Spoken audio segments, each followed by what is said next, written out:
kita muliakan, yang menjadi pembuka hati kita dari alam kegelapan ke alam terang benderang, Tuhan Guru kita tercinta Khalifah Haji Ali Mahfud dan para seluruh jamaah yang dimuliakan Allah pula. Sebelum penyampaian disampaikan, judul dari materi kita ini adalah peringatan Isra Mi'raj dengan tujuan meningkatkan ilmu dan iman. Agar ilmu kita meningkat dan iman kita meningkat, saya mengajak kepada seluruh jamaah dimanapun berada selama masih mendengarkan suara ini, mohon untuk memberhentikan sejenak kegiatan apapun. Sekali lagi, para hadirin wal hadirat yang dimuliakan Allah, agar penyampaian ini yang menyampaikan tidak terganggu secara batinnya dan yang disampaikan akan mengalir, maka itu mohon keikhlasannya. Selama suara ini masih dapat dengar, mohon berhenti melakukan kegiatan apapun, termasuk tukang foto, termasuk siapapun. Mohon berhenti sejenak. Perintah Allah dalam Al-Quran jelas ketika ayat Allah dibacakan, maka dengarkanlah dan diamlah. Kita akan mendapatkan berkah ilmu. Karena jika tidak, kita hanya datang ke sini kemudian kita pulang tidak membawa apa-apa. Marilah kita memulai segala sesuatunya dengan keikhlasan. Marilah kita memulai segala sesuatu dengan harapan. Kita datang jauh-jauh ke sini, kuatkan azam kita, kuatkan harapan kita bahwa kita ingin menjadi lebih baik dari sebelumnya. Saya melihat jamaah ini berbagai macam bentuk, berbagai macam kemauan. Ada jamaah yang hanya sekedar numpang lewat dan sekedar mengambil berkah saja, tapi tidak diteruskan untuk menuntut ilmu. Tapi ada segelintir jamaah yang memang dengan azam yang kuat, niat yang kuat, tidak hanya cukup memperoleh berkah dari Tuhan Guru kita, tetapi berkah dikejarnya, ilmu dikejarnya. Berkah dan ilmu bergaul menjadi satu, kemudian menjadi keimanan yang kuat. Hadirin wa hadirat, saya datang jauh-jauh dari Jakarta. Yang mendorong saya untuk datang ke sini berulang-ulang adalah harapan hati saya untuk mendapatkan ilmu dan hikmah yang semakin lama semakin kuat saya peroleh. Hadirin wal hadirat, saya membacakan satu ayat Allah yang selama ini menjadi pedoman kita. Apa yang kita cari sebetulnya dalam hidup ini? Bismillahirrahmanirrahim. Huwallazi anzala as-sakinata fi qulubil mu'minin liyazdadu imanan ma'a imanihim walillahi junudus samawati wal ardh wa kana Allahu 'aliman hakima. Ayat Allah ini jelas menggambarkan kepada kita bahwa Allah menurunkan rasa tenang, Allah menurunkan rasa damai, Allah menurunkan rasa sejahtera di dalam hati orang-orang beriman. Selama ini kita sulit sekali mendapatkan keimanan, sulit sekali mendapatkan ketenangan batin. Saya berkeliling sebagai tugas dari Sabang sampai Merauke. Baru-baru ini saya keluar negeri, saya menemukan puluhan ribu orang sampai hari ini mereka tidak mendapatkan ketenangan batinnya. Mereka tidak mendapatkan kebahagiaan. Padahal ketika dia membicarakan, saya tidak bahagia, saya stres. Padahal pembicaraan itu terjadi di sebuah rumah mewah, rumah yang sering dipakai untuk syuting film. Rumah mewah, mobil mewah, tapi di depan saya menangis. Saya stres, usaha saya berhasil tapi saya tidak tenang. Sampai hari ini anak-anak saya rusak semuanya. Sampai hari ini tidak akur sama istri saya. Rasa-rasanya tidak ada gunanya harta yang saya miliki selama ini. Rasa-rasanya tidak ada gunanya jabatan yang saya miliki selama ini. Saya tidak bahagia. Kemudian dia menangis sejadi-jadinya. Saya ketemu lagi kemarin malam sebelum saya berangkat ke Tanjung Pura ini. Saya ketemu di pesawat. Orang curhat dengan saya. Saya seorang pejabat. Saya punya masalah. Dan sekarang masalah itu semakin lama semakin besar. Saya ketemu dengan pejabat-pejabat Departemen Hukum dan HAM.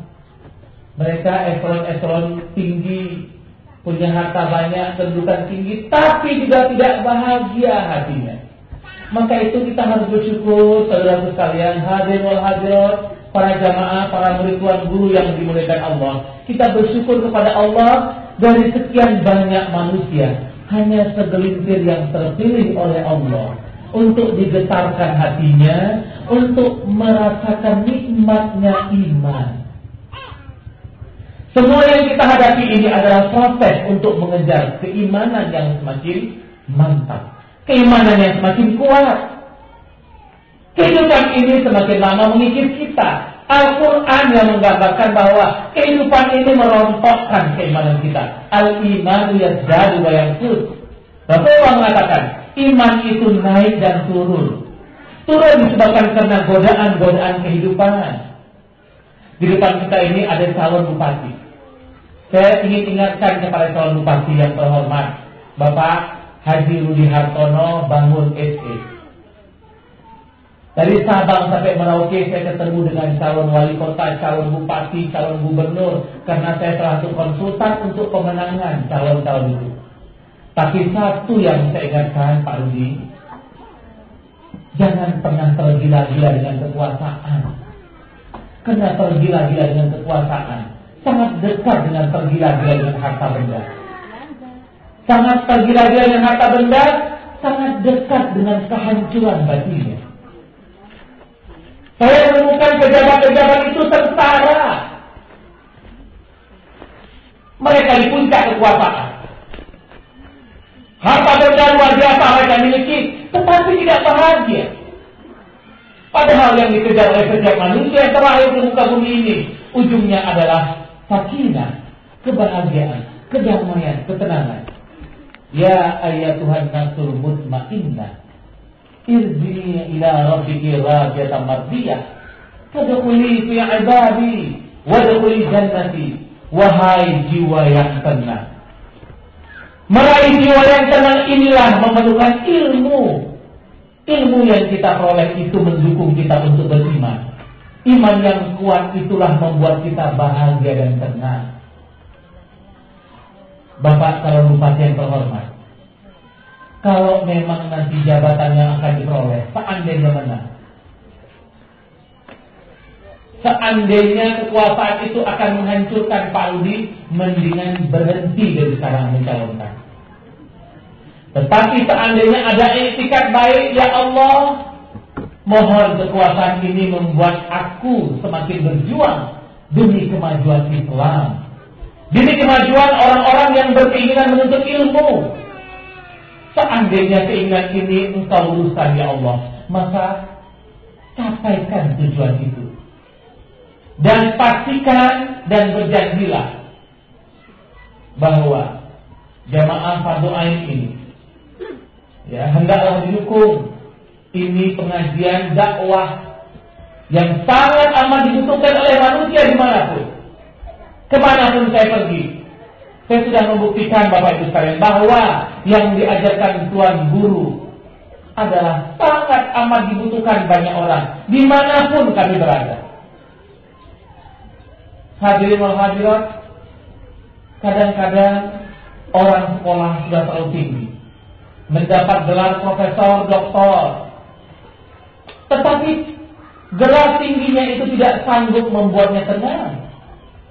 Saya menemukan sahabat-sahabat saya para profesor, ujung-ujungnya seperti orang gila, ujung-ujungnya stres, bahkan akhirnya penghujung hayatnya dia meninggal dalam keadaan tidak bahagia, dia meninggal dalam keadaan tidak tenang. Allahu Akbar, subhanallah. Hadirin wal hadirat, mari kita renungkan perjalanan panjang kehidupan kita ini. Ternyata bumi Allah ini tidak batasnya. Ternyata Jakarta dan Tanjung Pura sama, Amerika dan Inggris sama seperti Tanjung Pura. Semua manusia yang hidup di atasnya, satu yang mereka cari, kebahagiaan batinnya. Tempat kita mengaji ini tempat yang sangat amat sederhana, di sebuah desa. Tapi bisa jadi desa inilah yang membuat kita mendapatkan kedamaian batinnya, yang membuat kita mendapatkan kekayaan yang tak terhingga. Saya katakan kepada sahabat-sahabat saya, para pengusaha, kalau memang harta benda itu menghancurkan, tinggalkan harta benda itu. Kalau memang jabatan-jabatan itu menghancurkan, tinggalkan jabatan-jabatan itu. Karena Allah yang mengatakan kepada kita dalam Al-Quran, Bismillahirrahmanirrahim. Fala tunjika amwaluhum wala auladuhum innama yuridullahu liyu'adzibahum biha fil hayati dunya wa tadhhaqa anfusuhum wa hum kafirun. At-Taubah ayat 55. Allah mengatakan kepada kita, janganlah pernah ta'ajub, jangan pernah heran, jangan pernah kaget terhadap orang-orang yang memiliki harta benda yang banyak, kata Allah. Wala tu'jibka, jangan pernah ta'ajub, jangan pernah terheran-heran, dan jangan pernah kalian iri dengan harta benda yang dimiliki oleh orang-orang berpunya. Karena justru dengan harta benda itu kusiksa mereka. Di balik kalimat siksa itu ada kalimat yang lebih dahsyat lagi, wa tadhhaqa anfusahum, dan kusobek-sobek diri mereka itu. Saya sudah membuktikan kebenaran ayat ini dimanapun.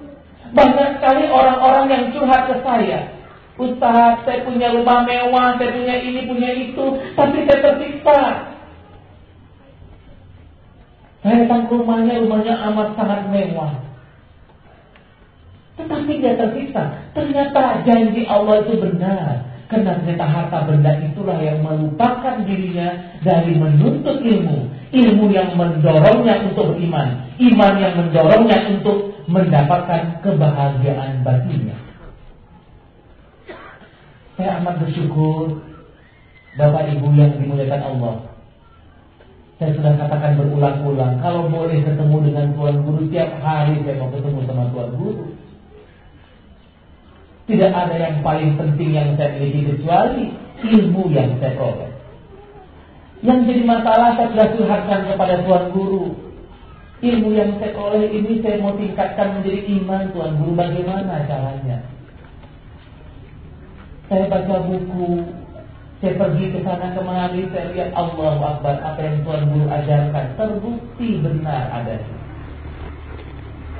Hadirin wal hadirat, bulan lalu saya berikan materi 3 jam di depan para petinggi-petinggi TNI Angkatan Darat. Mereka dengan titel, dengan pangkat letkol dan kolonel se-Indonesia, jumlahnya 648 orang. Seluruh komandan pasukan dari Sabang sampai Merauke. Program ini adalah program TNI Angkatan Darat, programnya Kepala Staf Angkatan Darat. Nah, saya bilang kepada para petinggi-petinggi militer itu bahwa kadang-kadang yang membuat kita tertipu itu adalah pangkat yang sedang bertengger di pundak kita itu. Tapi begitu baju militer kebesaran itu kita lepaskan dan kita bercermin, ternyata kita manusia biasa yang punya banyak kelemahan. Ada yang kita banggakan dengan pangkat yang cuma sebentar saja bertengger di pundak kita. Jenderal sekalipun hanya sebentar bertengger. Kemarin malam sebelum saya berangkat ke sini, sampai jam 2 malam, saya berikan ceramah di sebuah rumah seorang pengusaha. Beliau didatangi oleh calon RI 1, calon presiden. Beliau itu Laksamana Slamet Subianto yang baru selesai jabatannya sebagai Kepala Staf Angkatan Darat. Beliau mencalonkan diri sebagai presiden. Hadirin wal hadirat, saya katakan hati-hati, Pak. Kekuasaan itu melenakan. Kekuasaan itu menutup mata hati kita. Apapun yang kita cari dalam diri adalah, mari kita cari yang terpenting.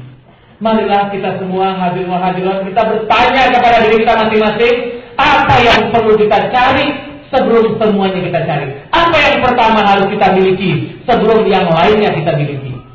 Itulah ilmu. Ilmu yang mendorong kita untuk beriman. Iman yang mendorong kita untuk menjadi tenang. Tenang yang membuat kita menjadi damai. Damai yang membuat kita jadi bahagia. Bahagia yang membuat kita menjadi rahmatan lil alamin. Seandainya yang satu ini belum kita temukan, jangan habiskan umur dan tenaga kita untuk hal-hal yang lain. Kalau memang adalah waktu, ada kesempatan, jangan sia-siakan. Setiap ada kesempatan menuntut ilmu, datang menuntut ilmu.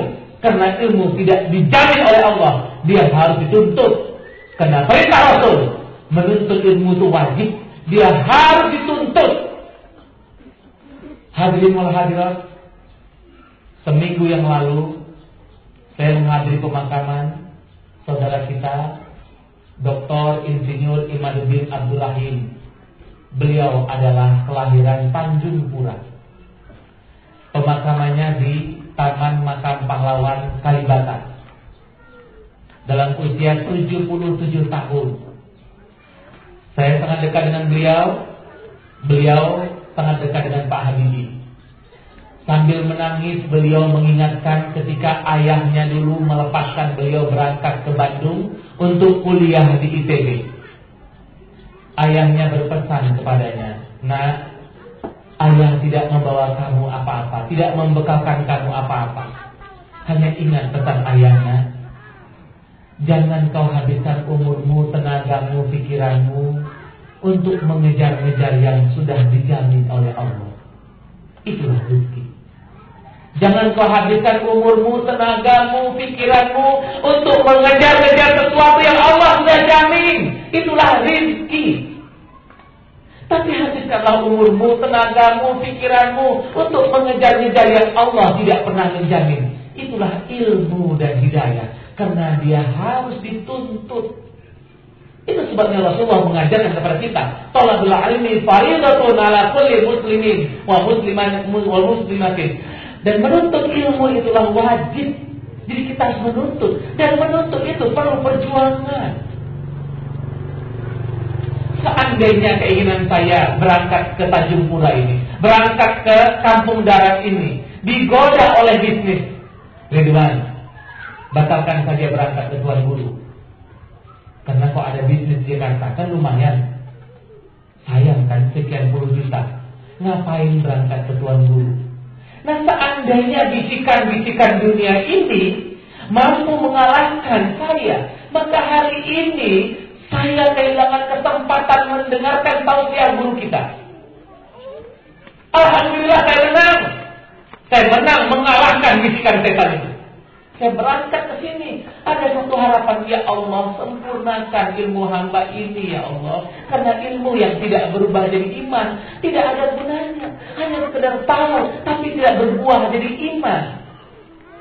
Nah, kita bisa saja, saudara sekalian, para jamaah yang terhormat, ilmu kita luas. Tapi kalau ilmu tidak berubah jadi iman, maka itu tidak ada gunanya. Dia tidak bisa menenangkan batin kita.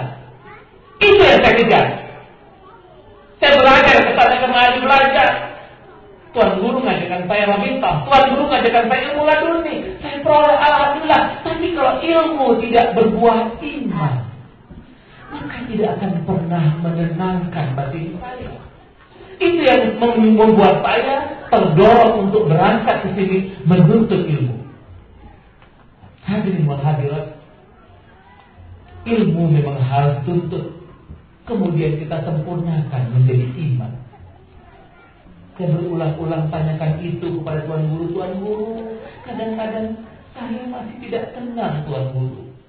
Oh, karena ilmu belum sempurna berbuah jadi iman. Allahu Akbar. Ya Allah, sempurnakan imanku kalau begitu. Ilmu yang kuperoleh harus berbuah jadi iman. sesuai dengan judul pertemuan silaturahim kita hari ini, untuk menyempurnakan ilmu dan iman kepada Allah. Hadirin wal hadirat, yang semua kita miliki tidak ada manfaat dan gunanya kalau itu tidak berbuah iman. Keluarga yang kita miliki tidak ada gunanya kalau dia tidak berbuah iman. Seluruh pekerjaan yang kita geluti selama ini dan menghasilkan uang, semuanya hanya jadi sampah. Semua yang kita kejar, jabatan yang kita kejar, ujung-ujungnya sampah. Dan akhirnya sampah masyarakat. Banyak pejabat-pejabat negara, mulai hari ini banyak yang jadi sampah masyarakat. Sudah tidak ada martabat, sudah tidak harkat martabat lagi, sudah tidak dipandang oleh manusia lagi. Karena mereka menjatuhkan diri mereka menjadi binatang, bahkan lebih rendah dari itu. Kita menuntut ilmu, kita cium tangan Tuan Guru kita, minta berkah ilmu. Kita sempurnakan dengan azam yang kuat, dengan kemauan yang kuat. Tuan Guru, mohon berikan kami ilmu yang sempurna. Sempurnakan ilmu, sempurnakan iman Tuan Guru, supaya kita lebih tenang. Hadirin wal hadirat, kita punya keluarga besar di rumah kita masing-masing. Menuntut ilmu itu adalah bagian penting yang kita utamakan.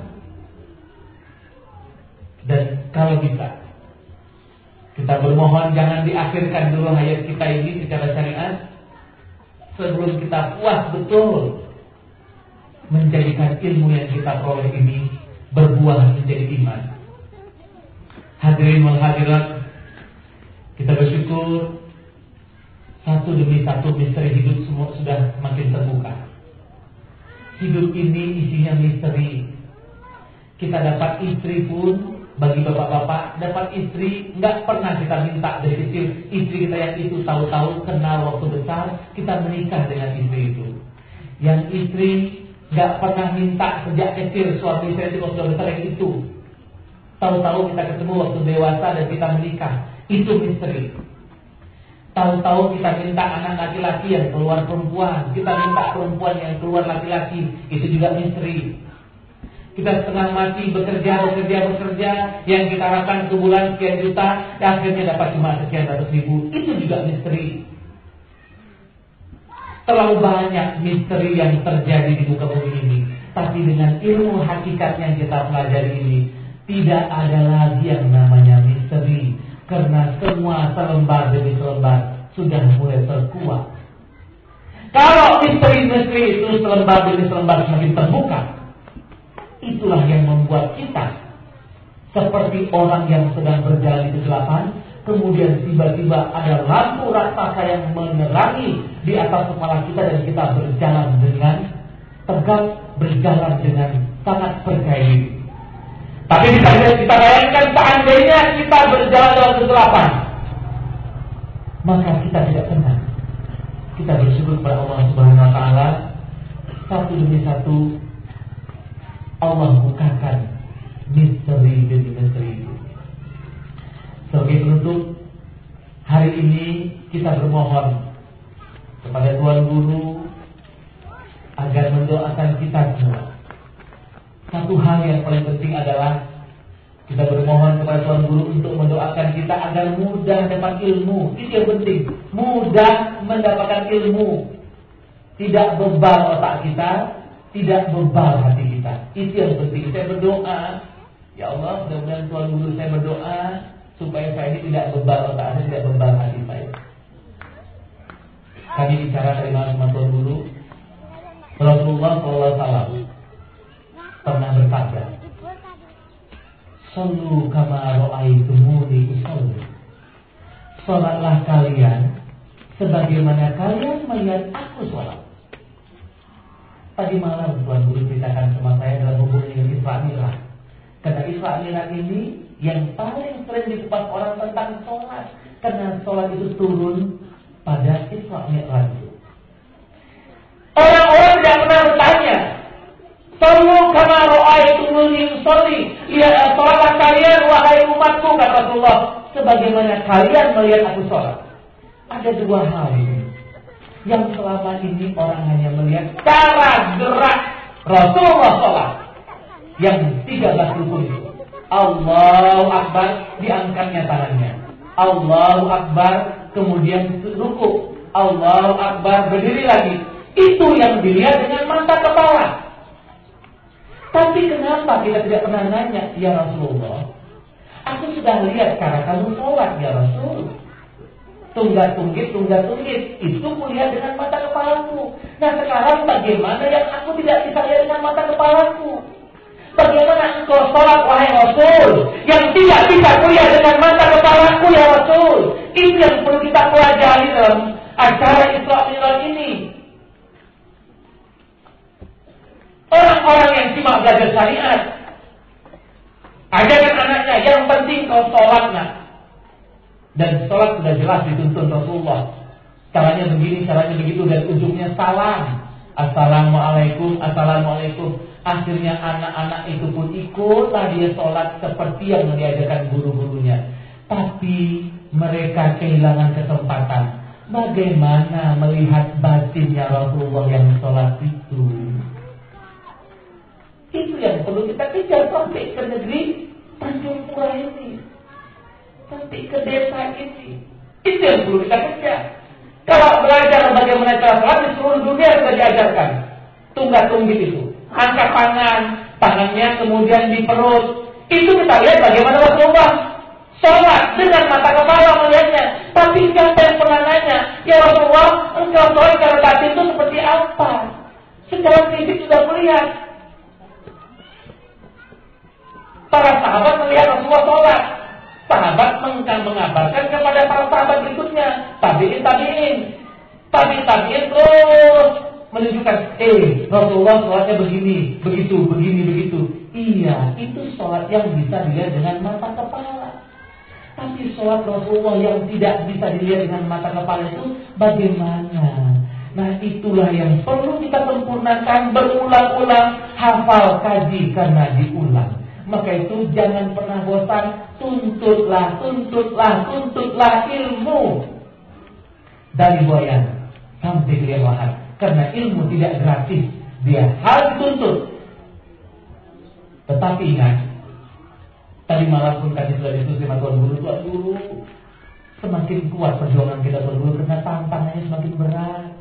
Umat Islam semakin terpecah-pecah dahsyat sekali sekarang ini. Di Jakarta sudah terbentuk kelompok majelis Rasulullah, majelis selawat nariyah dan segala macam.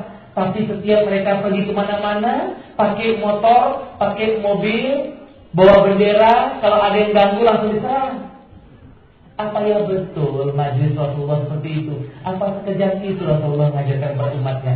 Itulah yang menjadi tantangan kita. Mudah-mudahan walaupun segelintir, Tuan Guru bilang, yang segelintir itu berisi. Karena yang segelintir ini benar. Lebih baik segelintir tapi benar daripada banyak tapi salah. Mudah-mudahan kita termasuk yang segelintir tapi benar itu, dan kita memang betul-betul benar. Kita harus syukuri ini, kita bersyukur pada Allah, kita doakan guru kita, Tuan Guru kita ini sehat walafiat. Kita doakan semua guru kita ini sehat walafiat.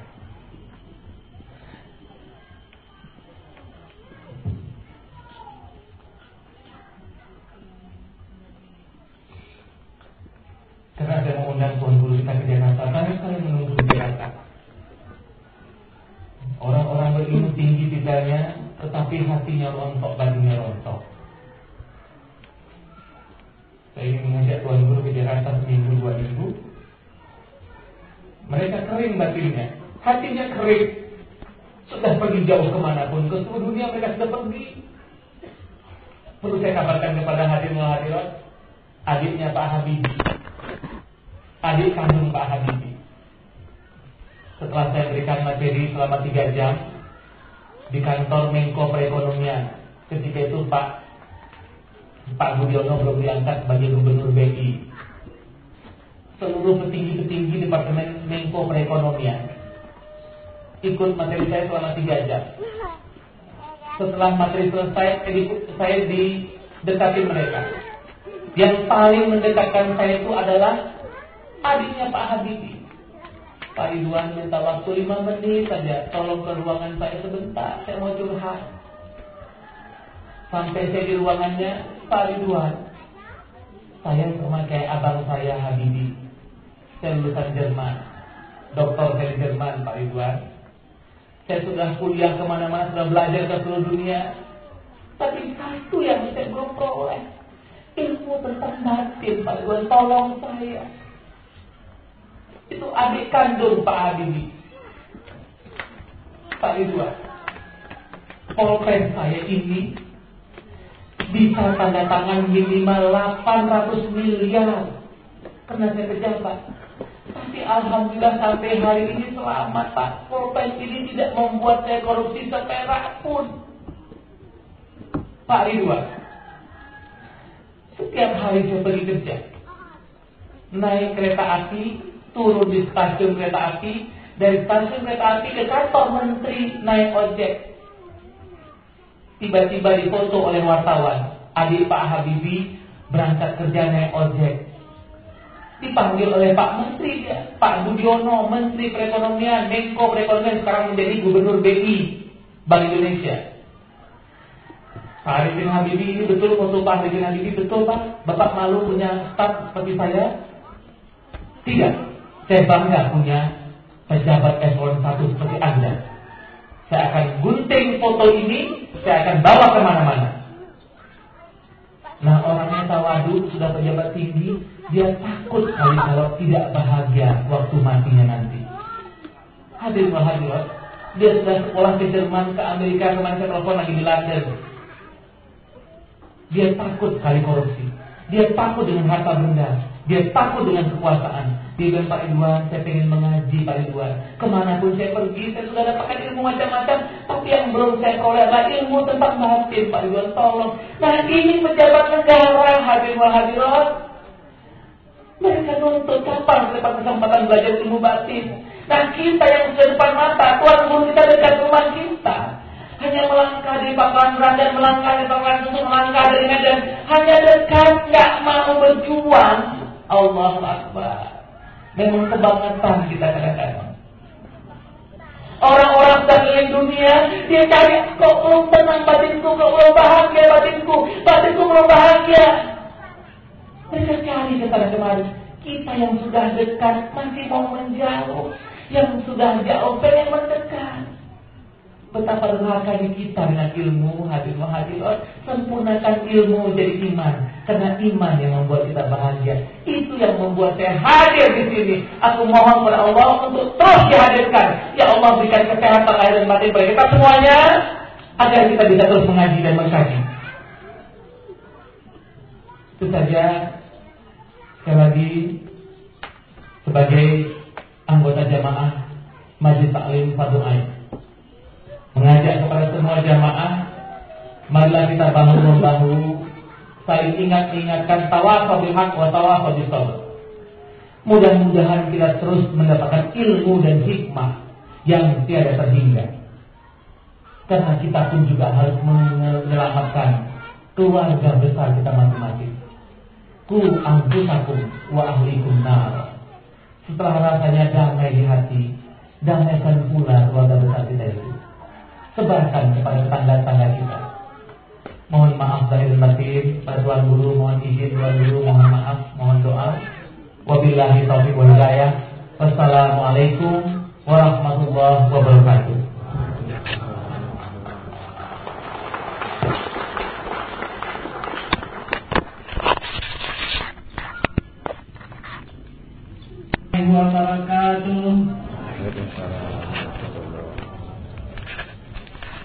Bismillahirrahmanirrahim. Alhamdulillahilladzi ja'alana min ibadika as-salihin. Ashhadu an la ilaha illallah wal malikul haqqul mubin. Muhammadar Rasulullah sadiqul wa'dul amin.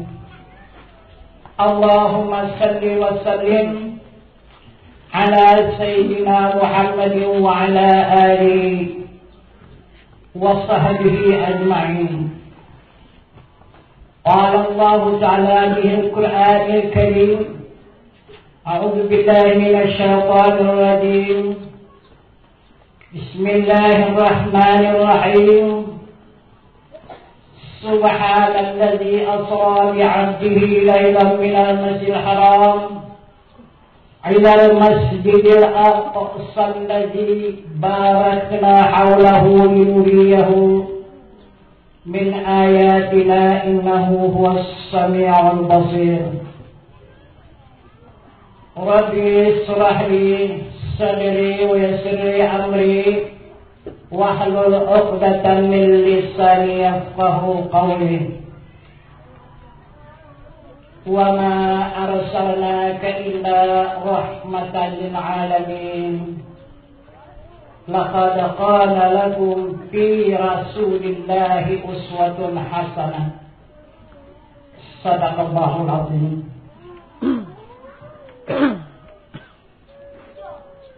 Pertama-tama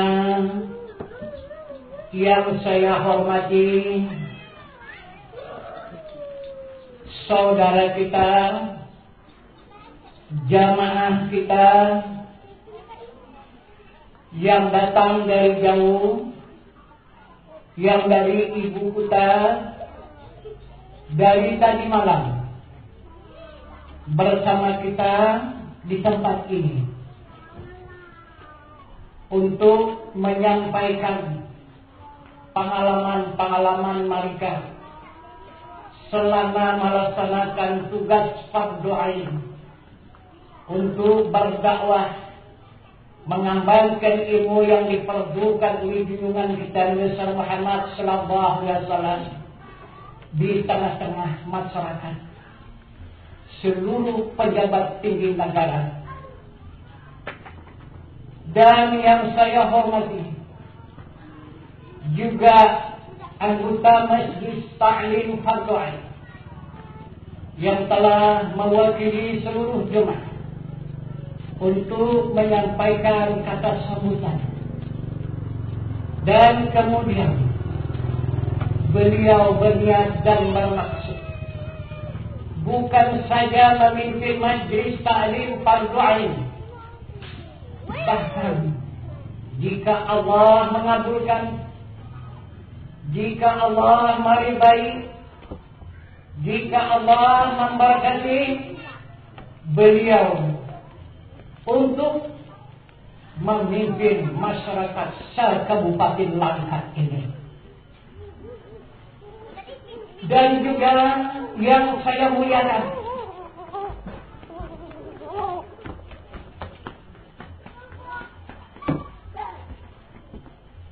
saudara saya, bahkan adik saya juga yang hadir di tengah-tengah majelis kita ini,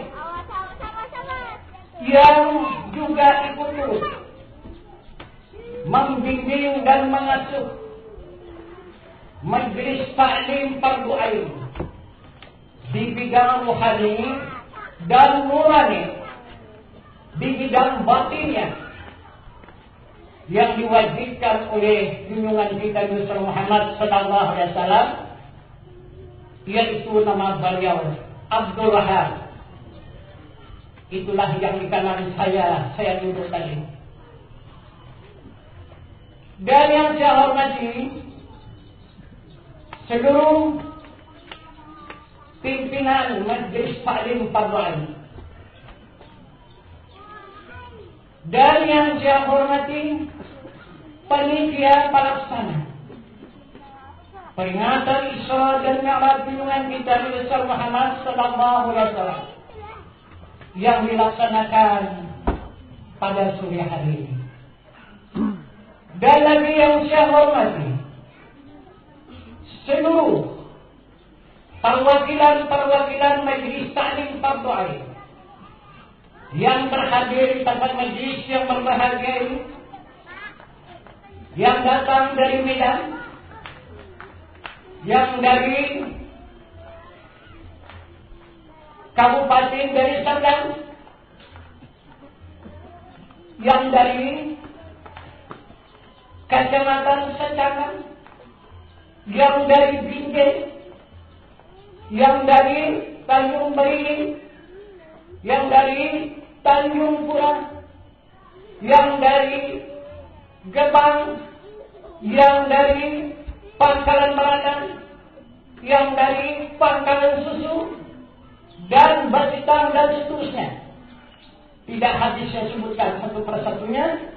Inilah jamaah fardu ain yang mewakili jamaahnya di tiap-tiap titik pengajian. Dan yang saya hormati, seluruh anggota Majelis Taklim yang berhadir pada hari yang berbahagia ini.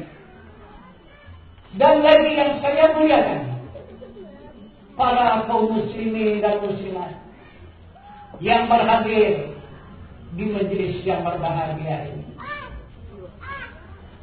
Hadirin kaum muslimin dan muslimat yang saya muliakan, marilah kita pada kesempatan yang berbahagia ini, pada sore hari ini, kita bersama-sama meningkatkan rasa syukur kita kehadirat Allah Subhanahu wa Ta'ala, beserta menyampaikan salawat dan salam atas junjungan kita Nabi Muhammad sallallahu alaihi wasallam dengan rahmatnya beserta nikmatnya, hingga kita dipertemukan Allah di tempat yang berbahagia ini, di dalam rangka memperingati Isra dan Mi'raj junjungan kita Nabi Muhammad sallallahu alaihi wasallam yang dijadikan oleh Allah uswatun hasanah, yang dijadikan Allah suri tauladan yang baik untuk meningkatkan ilmu dan iman kita kepada Allah Subhanahu wa Ta'ala. Hadirin kaum muslimin dan muslimat yang berbahagia, banyak sudah kita terima petunjuk-petunjuk yang disampaikan oleh panitia, yang disampaikan oleh kata sambutan, yang disampaikan oleh saudara kita tadi dengan secara meluas, sehingga dapat kita lihat dan kita rasakan bagaimana keadaan-keadaan, bagaimana sebenarnya kedudukan, bagaimana warna di ibu kita. Walaupun kita di dusun dan di desa, tapi kita dapat merasakan, kita dapat memandang dan meneliti dengan adanya petunjuk-petunjuk, dengan adanya pengalaman-pengalaman yang dihabarkan kepada kita bersama. Begitulah keadaan bangsa Indonesia kita, saudara kita yang ada di ibu kita. Alhamdulillah, Allah Subhanahu wa Ta'ala telah mempercayakan, mengutus salah satu daripada jamaah Majelis Taklim Fardu Ain untuk memberikan petunjuk-petunjuk, untuk memberikan pelajaran dan bimbingan. Dengan adanya saudara kita yang masih seorang diri, Allah akan memberikan bantuan kepada beliau supaya beliau mendapatkan bantuan, supaya berkembang dengan sebaik-baiknya petunjuk Allah dan ajaran Rasulullah ini di tengah-tengah masyarakat ibu kita yang tercinta. Inilah harapan kita pada hari ini. Kita sudah cukup banyak mendengarkan petunjuk-petunjuk dan pelajaran-pelajaran, pengalaman-pengalaman yang baru saja kita terima. Inilah yang akan menggugah diri kita, baik mengenai diri jasmani ataupun menggugah perjalanan diri nurani kita untuk hubungan kepada Allah Subhanahu wa Ta'ala secara nurani. Karena Karena Allah tidak bisa dihubungi dengan jasmani. Yang bisa kita hubungi secara jasmani adalah hamba Allah yang dijadikan oleh Allah. Tetapi kita untuk berhubungan dengan Allah Subhanahu wa Ta'ala tidak bisa dengan secara jasmani. Adalah kita berhubungan dengan Allah Subhanahu wa Ta'ala mempergunakan diri ruhani dan nurani. Ini yang dimaksud Allah. Hablum minallah wa hublum minannas. Eratkan hubungan kepada Allah dan hubungan kepada sesama manusia. Kita tidak terlepas hubungan kedua hubungan ini. Apabila kita meninggalkan hubungan manusia, kita habis tak ada cerita lagi di muka bumi ini. Apabila kita meninggalkan hubungan kepada Allah, juga demikian. Akan hilang kita dari muka bumi ini.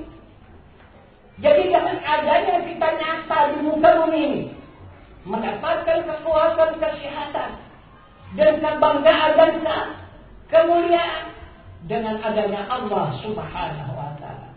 Diri kita dapat kita banggakan, yang kita banggakan hanya Allah Subhanahu wa Ta'ala. Karena Allah yang mengatakan, Allah yang meniadakan, Allah yang menghidupkan, dan Allah yang mematikan, Allah yang memberi rezeki, dan Allah yang menunjukkan jalan yang sempurna. Pada hari ini kita dalam hari peringatan ini, Nabi kita Muhammad sallallahu alaihi wasallam, yaitu Rasulullah, mengajak kita untuk berjalan menghadap ke hadrat zat Allah Subhanahu wa Ta'ala. Untuk apa? Menghadap kepada zat Allah Subhanahu wa Ta'ala, supaya dapat kita merasakan salat yang khusyuk, bukan salat yang lalai. Kalau salat yang lalai itu neraka, bahwa itu lil musallin alladzina an salatihim sahun. Celaka dalam neraka orang yang salat. Salat bagaimana? Yang lalai dari ingatan, yang lalai daripada pengenalan, yang lalai daripada ilmu, yang lalai daripada keimanan. Itu neraka kata Allah Subhanahu wa Ta'ala. Yang mana yang diminta Allah, yang mana yang dimaksud Allah, yang mana salat yang diharapkan oleh Allah, yang dikatakan oleh Rasulullah, qad aflahal mu'minun alladzina hum fi salatihim khashi'un. Sangat beruntung kata Allah. Yang mana yang sangat beruntung orang yang beriman. Bukan sekadar Islam. Kalau hanya Islam baru dikatakan Allah beruntung. Jika sudah beriman, baru kita dikatakan oleh Allah yang beruntung. Di mana keuntungannya? Dia merasakan salat yang dilakukan, salat yang dikerjakan itu dengan khusyuk. Jadi yang dimaksud khusyuk bagaimana? Yang dimaksud khusyuk itu sejuk mata hatinya, tenang jiwa. Nah, inilah yang memiliki keluhan yang begitu banyak orang-orang yang menguasai dunia ini yang baru saja kita terima petunjuk-petunjuk dari saudara kita yang menyampaikan pandangan umum tadi. Ini sebagai suri tauladan. Bukan kita menghinakan mereka, bukan kita menuduh mereka yang tidak mengetahui, yang tidak pandai, tapi kita membaca itu adalah untuk mendapatkan petunjuk bagi kita. Itu adalah menjadi suri tauladan bagi kita. Bukan saja kita mencari suri tauladan itu yang baik saja, juga yang buruk pun menjadi suri tauladan. Yang baik, mari kita kerjakan. Yang buruk, mari kita tinggalkan. Kemudian Nabi kita Muhammad sallallahu alaihi wasallam mengajak kita pada hari ini untuk melaksanakan salat yang khusyuk. Salat yang khusyuk tidak bisa diam, tidak bisa duduk, berjalanlah, melintasi bumi yang luas ini.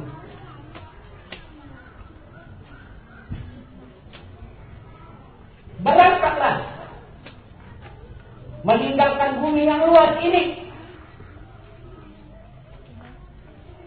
menjumpakan langit. Berjalanlah di langit sampai ke perbatasan. Perbatasan langit adalah Sidratul Muntaha. Jika sudah sampai di Sidratul Muntaha dan ada pandangan siapa, maka kita akan menyeberangi lautan nur yang sangat dalam, yang sangat luas.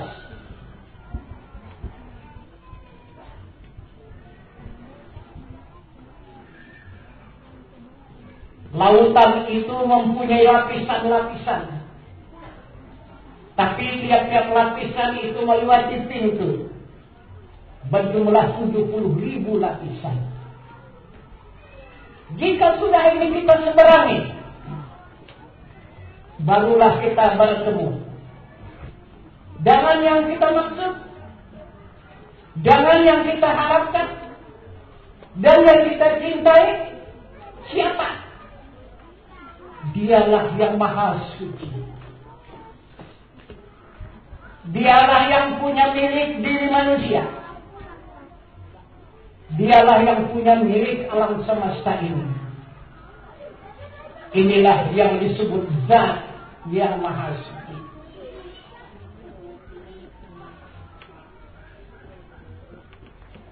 Kesana kita dibawa, kesana kita dipimpin, dan kesana kita dipertunjuki oleh junjungan kita Nabi besar Muhammad sallallahu alaihi wasallam. Yang menjadi ikutan kita Muhammad sallallahu alaihi wasallam ini siapa? Siapa dia? Apakah manusia seperti kita ini? Apakah di atas daripada manusia yang seperti kita ini? Kita lihat petunjuk Allah Subhanahu wa taala.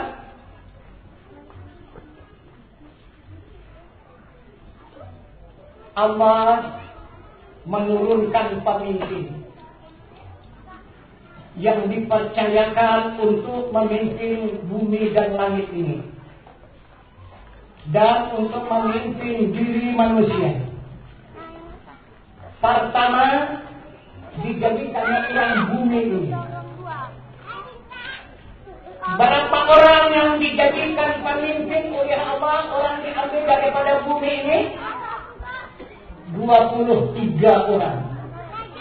23 pemimpin. Ini yang dinyatakan dalam Al-Quran. Wa in qala rabbuka lil malaikati inni ja'ilun fil ardi khalifah. Wahai malaikat, ambil segenap tanah bumi, aku menjadikan khalifah, itu pemimpin. Dari mulai Adam alaihissalam sampai kepada Nabi Musa 23 orang.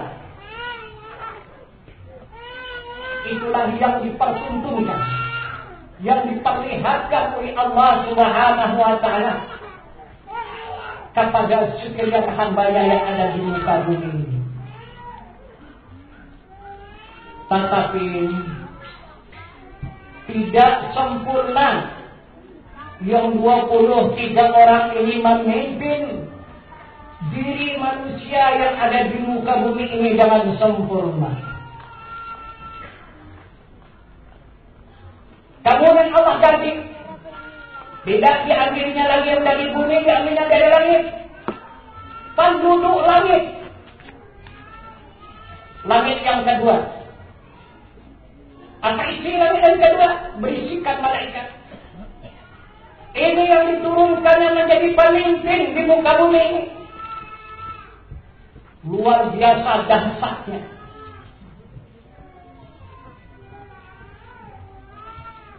Orang yang sakit jangan segera sembuh kalau dijumpainya, kalau dikunjunginya. Kalau orang yang sudah mati tidak lebih daripada 3 hari, maka hidup kembali. Siapa dia? Itulah Nabi Isa alaihi salam, Rasul yang ke-24.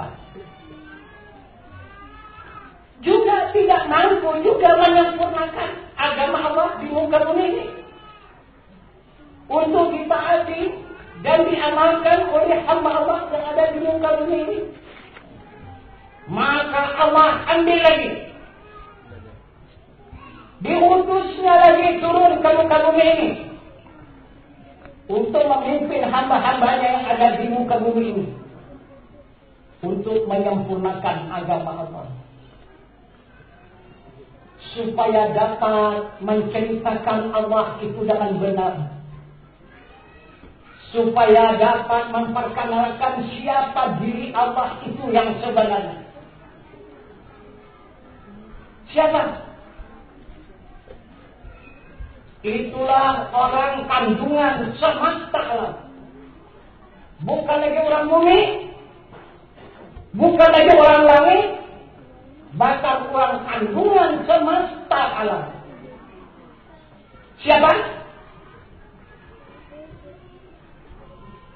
Maka Nabi Isa alaihissalam menyebutkan kepada sahabat dan umat adalah yang dinamakannya Ahmad.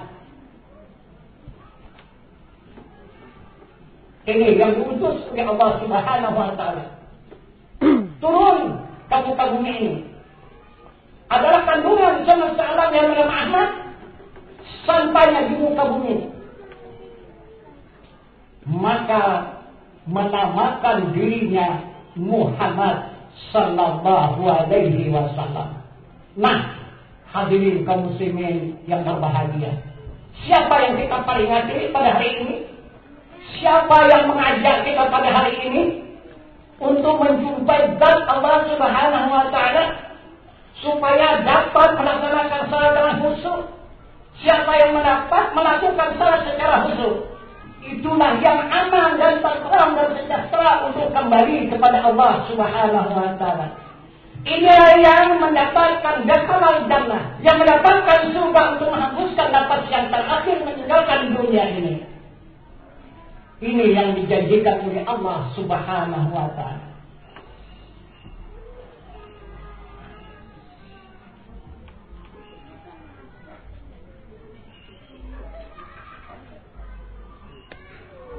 Apa arti Muhammad?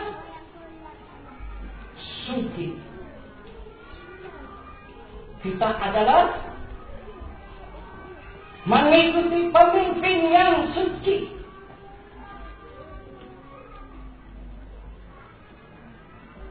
Untuk menghadap kepada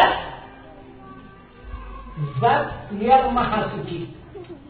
Untuk menghadap diri Allah yang Maha Suci adalah jangan mengikuti contoh tauladan pemimpin yang suci, supaya menjadi suci pula diri kita karena mengikut pemimpin yang suci, baru diterima oleh yang Maha Suci. Kemana kita dibawa? Berjalan Isra dari Mekah sampai ke Baitul Maqdis. Kemudian ajarnya kita ke langit, menjuali langit 7 lapis langit. Sesudah kita dibawanya ke langit, menjalani 7 lapis langit, dibawa pula menjalani alam nur 70.000 lapis. Kemudian baru menghadap kepada Zat Allah Subhanahu wa taala. Ini kemana kita dibawanya? Inilah jalan pulang.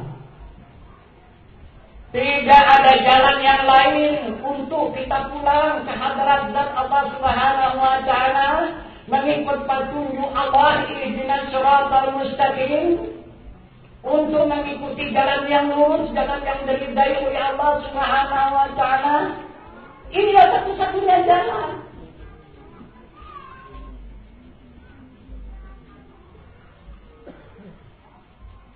Yang dipertunjukkan oleh saudara kita penceramah pertama tadi, kemana kita dibawa oleh Nabi kita Muhammad SAW. Pertama, untuk mendapatkan jiwa yang tenang.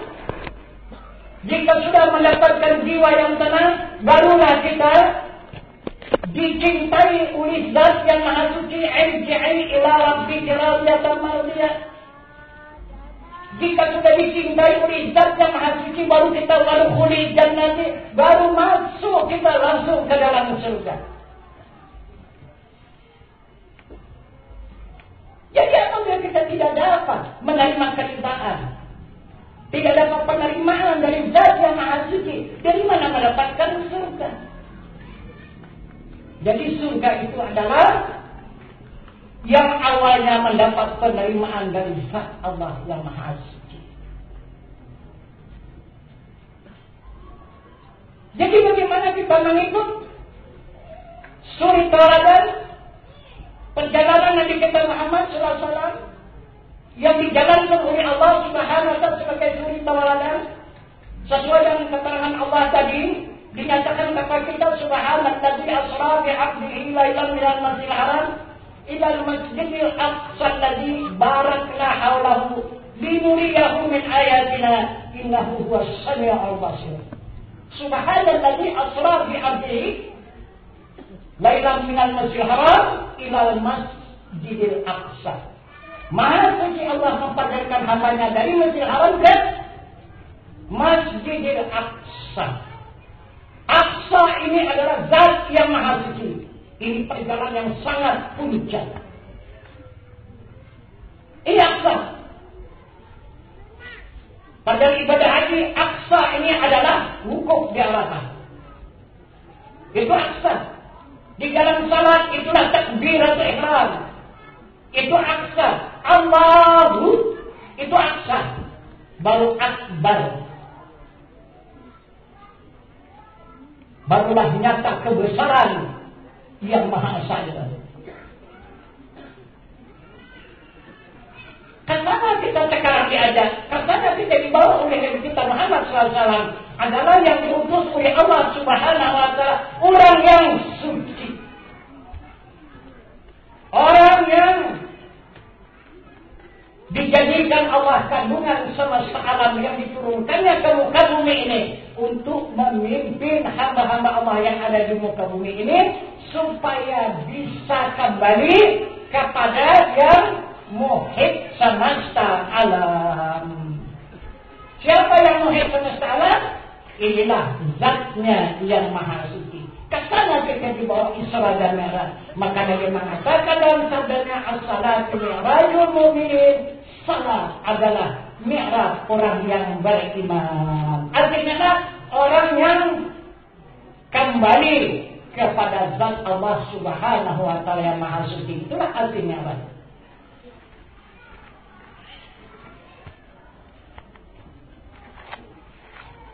Jadi bagaimana kita mengikuti petunjuk Allah Subhanahu wa taala kepada kita hamba?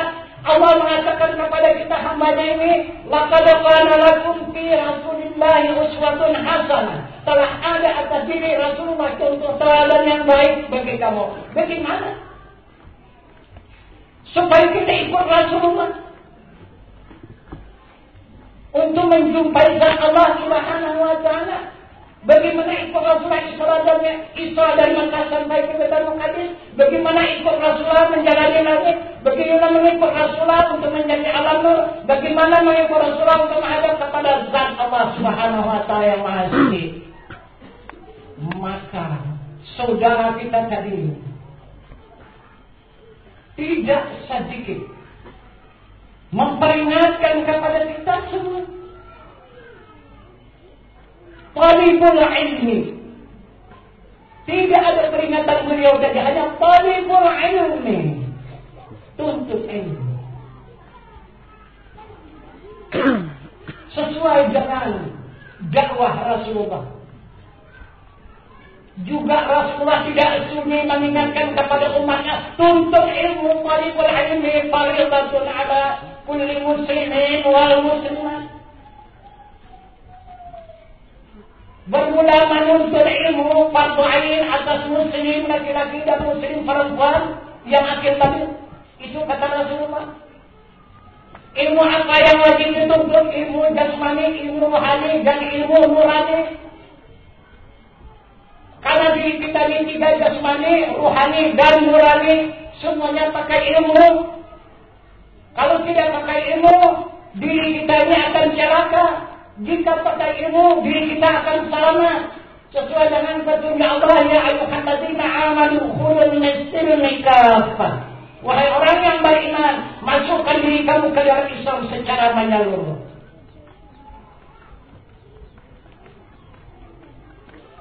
Berapa lama kita diwajibkan oleh Rasulullah menuntut ilmu ini? Untuk berilmu minal mahdi ilal lahdi. Tuntut ilmu dari wayang hingga ke liang lahat. Tidak ada istirahat, tidak ada tamat, tidak ada masa berhenti. Dur dari wayang hingga ke liang lahat. Selama hidup di muka bumi ini, tidak ada pernah absen daripada perjalanan menuntut ilmu.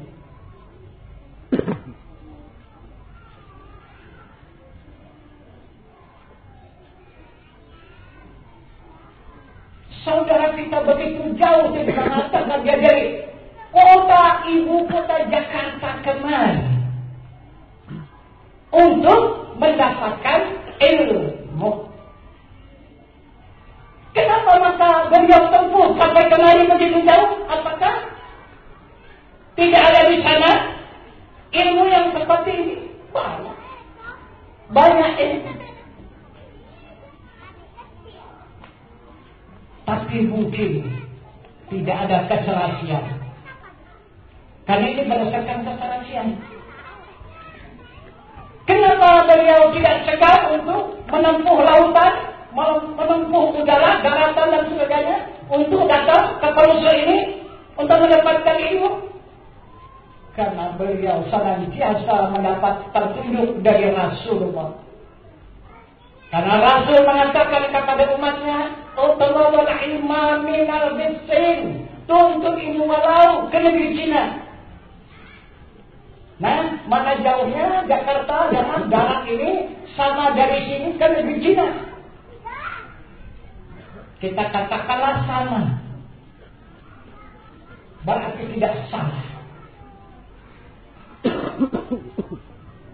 Tidak salah yang dijalankan oleh saudara jamaah kita itu untuk mendapatkan ilmu kemari, karena Rasulullah pun mengatakan walau ke negeri Cina, bukan ilmu ada di negeri Cina, walau begitulah pentingnya.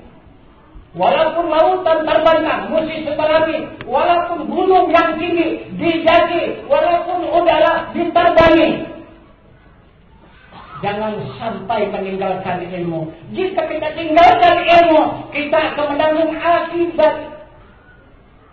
Apa akibatnya? Nabi kita sudah tegas mengatakan, "Man arada dunia fa'alaihi bil ilmi." Jika kamu menginginkan kesenangan di dunia dengan ilmu, wa man abadal akhirah fa'alaihi bil ilmi. Jika kamu inginkan kesenangan di akhirat dengan ilmu, man aradat huma fa'alaihi bil ilmi. Jika kamu menginginkan kedua-duanya, senang di dunia, senang di akhirat dengan ilmu. Itu kata Nabi kita Muhammad sallallahu alaihi wasallam mengingatkan kepada kita. Jadi jangan apa kita menyusul mentawali perbuatan Rasulullah untuk menghadap kehadiran zat Allah Subhanahu dengan ilmu. Ilmu apa? Maka Nabi kita Muhammad SAW tidak lalai mempertunjukkan, memberikan kepada umat ilmu untuk mengikuti perjalanan Muhammad Rasulullah untuk menghadap kehadrat zat Allah Subhanahu wa taala untuk mendapatkan kehidupan kekal dan abadi. Dengan ilmu apa? Pertama dengan ilmu syariat, kedua dengan ilmu tarikat, ketiga dengan ilmu hakikat, dan keempat dengan ilmu ma'rifat.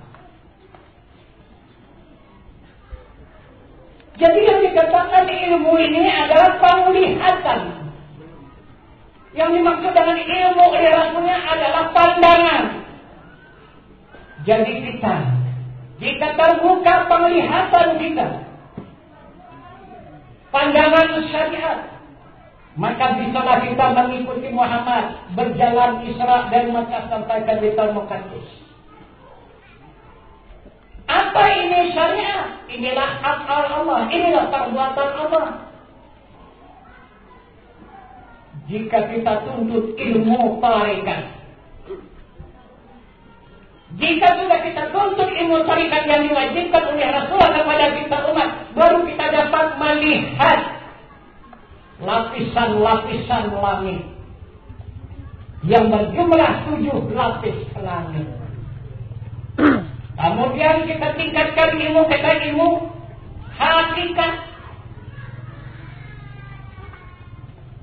Jika sudah sampai kita kepada ilmu hakikat, baru kita bisa melihat alam nur yang dijadikan oleh Allah Subhanahu wa ta'ala, yang akan menjadi alam semesta ini.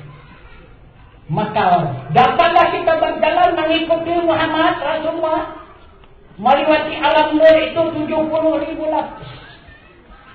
Kemudian kita tingkatkan lagi ilmu mengikut petunjuk Rasulullah kepada ilmu ma'rifat, baru kita dapat melihat zat Allah Subhanahu wa ta'ala yang maha suci. Baru kita bisa melihat diri Allah yang maha suci. Nah, inilah yang menjadi salat yang khusyuk, yang dijadikan Allah dapat dilihat. Itulah bumi yang 7 lapis, yang dijadikan Allah langit 7 lapis dapat dilihat. Dijadikan Allah wajahnya yang 70.000 lapis daripada nur dapat dilihat. Dan kemudian dirinya ataupun zatnya yang maha suci, yang muhit semesta alam, yang berada di semesta alam dapat dilihat.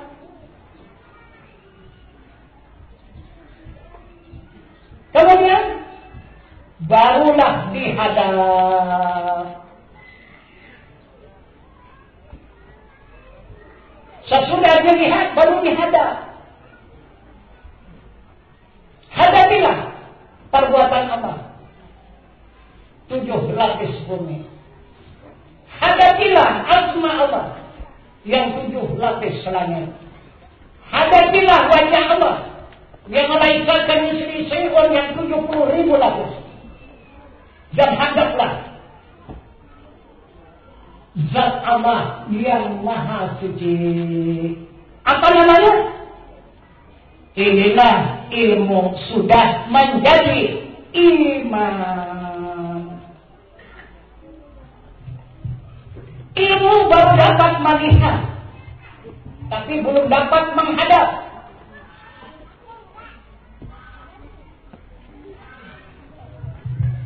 Jika sudah ilmu itu menjadi iman, barulah bisa menghadap kepada zat yang maha suci, kepada sifatnya yang suci, kepada asmanya yang maha besar, dan kepada perbuatannya yang maha kaya.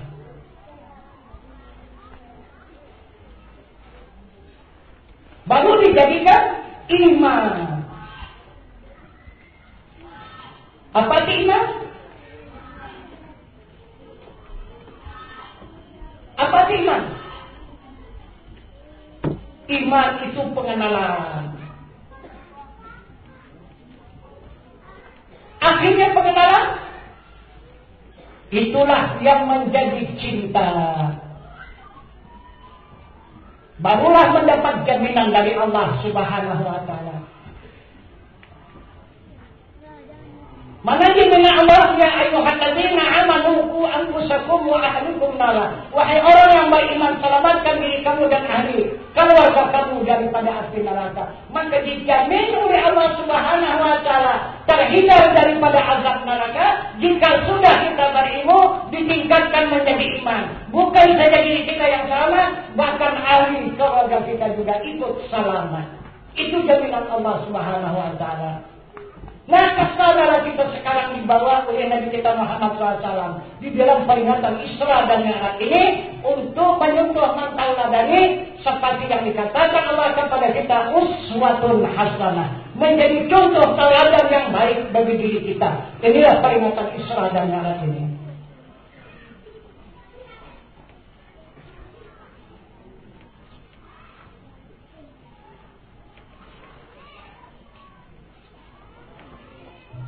Jadi tidak cukup kita hanya sekadar ilmu, iman. Ini yang menjadi jaminan. Jadi kalau bahasa kita, iman itu cinta. Coba kita misalnya bertemu kepada seseorang, antara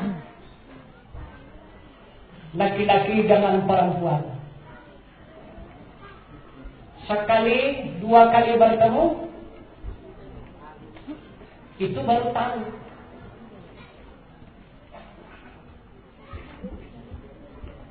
Empat, lima kali bertemu, baru tanda. Bahasa ini syiar.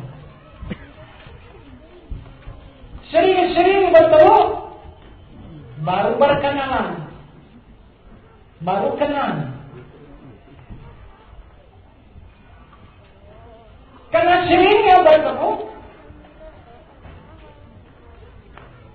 maka bertambah kuat pengenalan. Jika sudah pengenalan ini sampai tingkat ini, maka akhirnya tidak dapat lagi melupakan. Senantiasa ingat kemana saja berhadap, ke timur, ke barat, utara, ke selatan, tetap ingat. Siang dan malam tetap ingat. Dalam berkata tetap ingat. Dalam bekerja tetap ingat. Apa namanya ini? Kalau sudah senantiasa ingat, tidak lupa lagi kepada yang dikenali itu yang dikatakan iman. Itulah cinta. Itulah yang dikatakan cinta.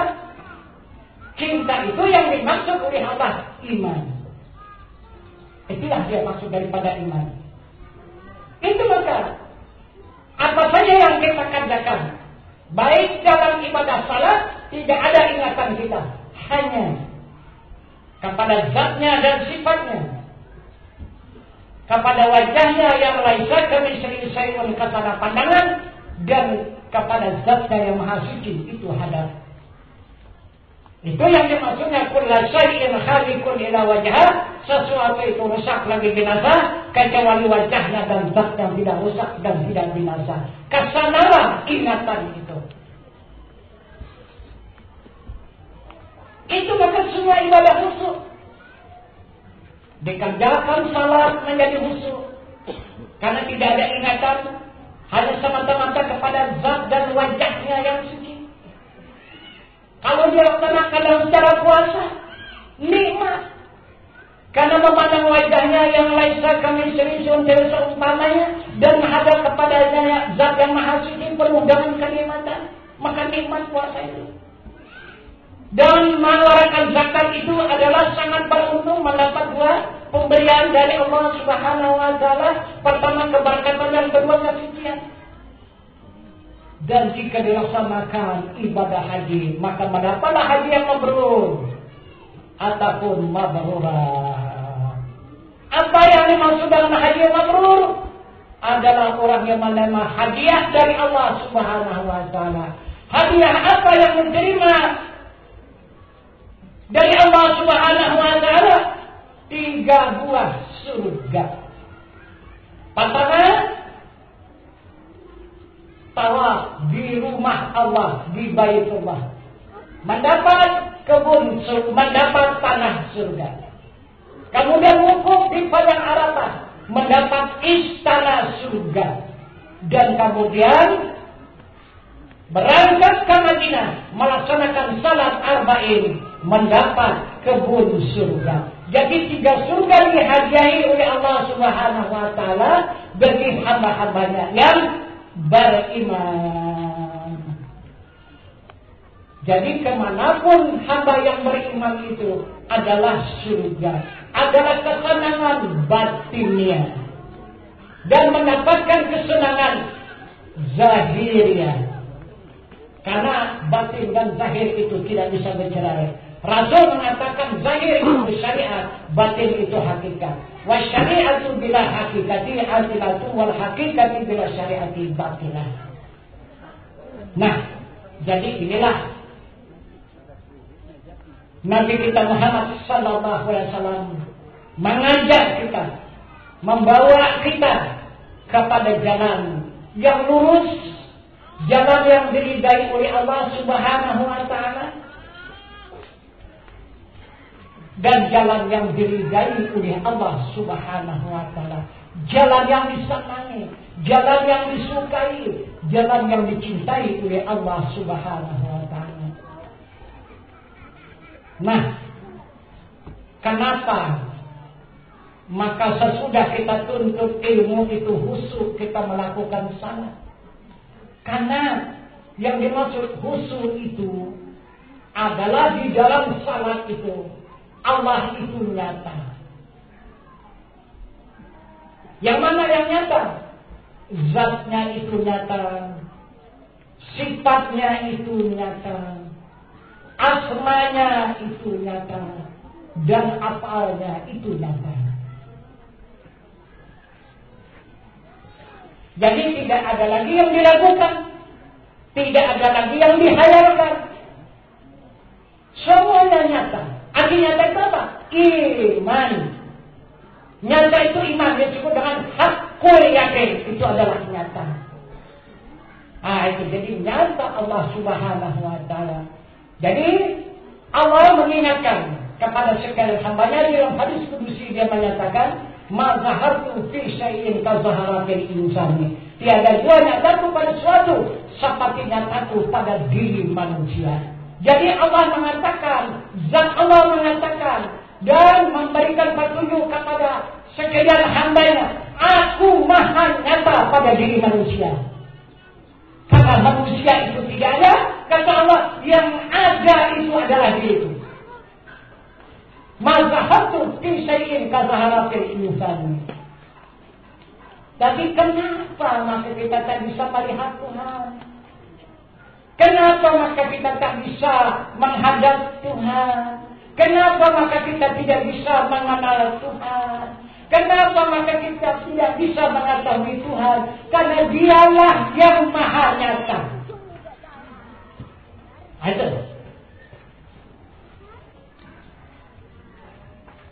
Memang pertama dia mengatakan, la insanu sirri wa ana sirruhu. Benar insan itu rahasiaku dan aku pun rahasianya. Pertama Tuhan mengatakan dirinya itu rahasia manusia dan rahasia semesta alam. Akhirnya rahasia itu dinyatakannya. Maka tidak ada yang nyata, tidak ada yang ada. Yang ada itulah diriku, yang nyata itulah diriku. Itu kata Allah Subhanahu wa taala bagi hamba-hamba yang beriman. Nah, itu maka panggilan salat ini bukan ya ayuhan nas wa aqimis salat. Panggilan salat ini ya ayuhan ladzina amanu wa aqimis salat. Wahai orang yang beriman, tegakkan salat. Ya ayuhan ladzina amanu kutiba alaikumus syiyam. Wahai orang yang beriman, diwajibkan atas kamu berpuasa. Jadi inilah perintah Allah Subhanahu wa Ta'ala, peringatan Allah kepada kita hambanya, wahai orang yang beriman, itulah yang menegakkan salat. Wahai orang yang beriman, itulah yang dapat melaksanakan puasa. Wahai orang yang beriman, itulah yang dapat mengeluarkan zakat. Wahai orang yang beriman, itulah yang haji. Nah, barangkali sampai di sinilah peringatan kita, Isra dan Mi'raj kita. Saya bacakan pada hari ini dengan perjalanan batinnya, dengan perjalanan hakikat. Mudah-mudahan berjalanlah ilmu Majlis Taklim Fardu Ain ini secara syariat dan hakikat. Secara syariatnya sama-sama sudah kita nikmati, sama-sama sudah kita saksikan, sama-sama sudah kita dengarkan oleh badan dakwah jamaah Majlis Taklim Fardu Ain tadi. Nah, ini saya tambah sedikit dengan keterangan-keterangan hakikat. Jadi supaya kita mengenal hakikat, kalau tidak kita pakai hakikat, tidak mengenal keberadaan Nabi kita Muhammad SAW. Siapa Muhammad SAW itu? Jadi, kalaulah kita berkeyakinan, kita memandang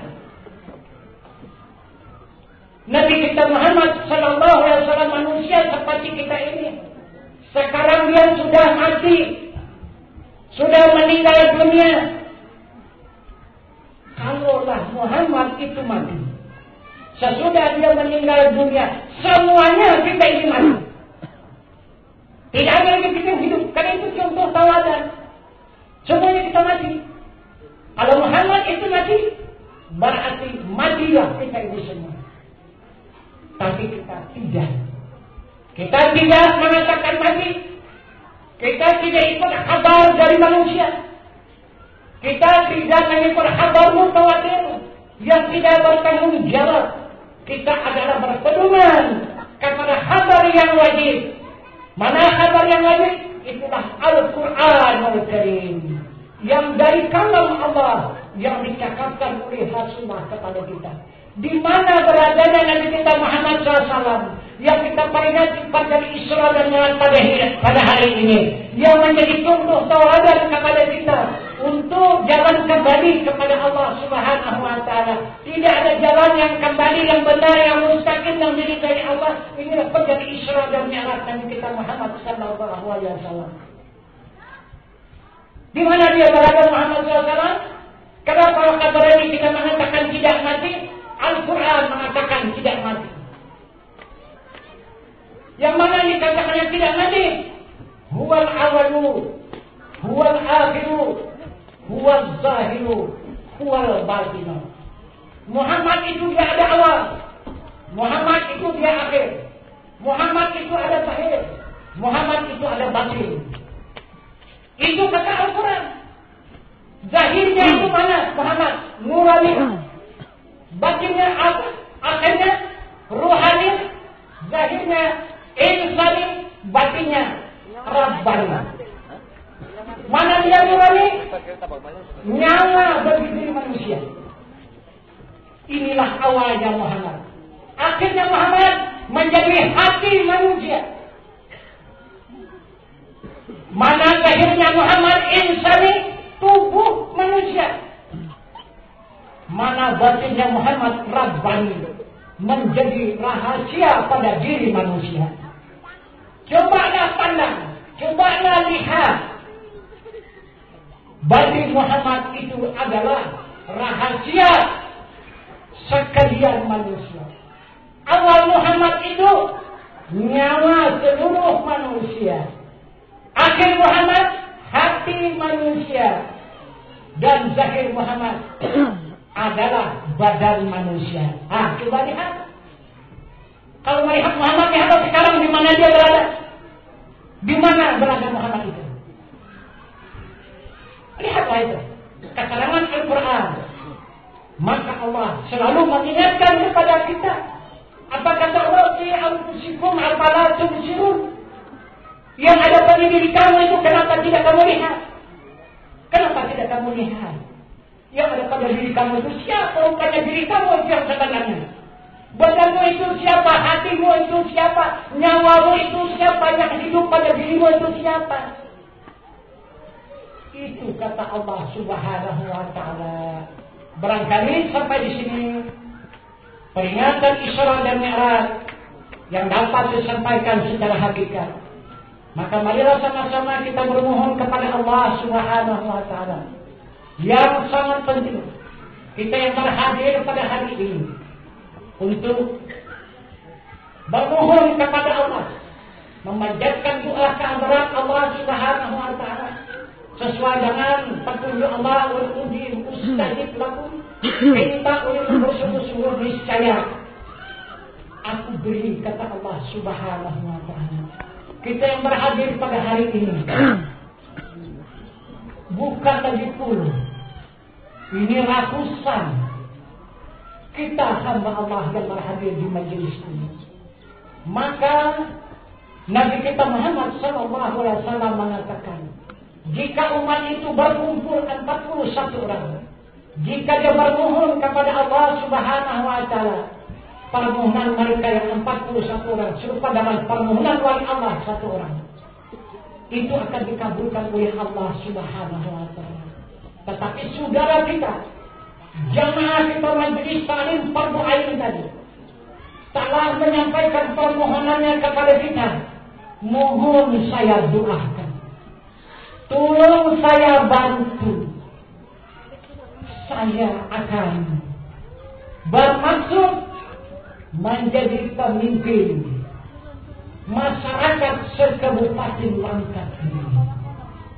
Jika Allah mengabulkan, jika Allah menghendaki, jika Allah mengamanahkan kekuasaannya terhadap kepada saudara kita, maka marilah sama-sama kita mendoakan.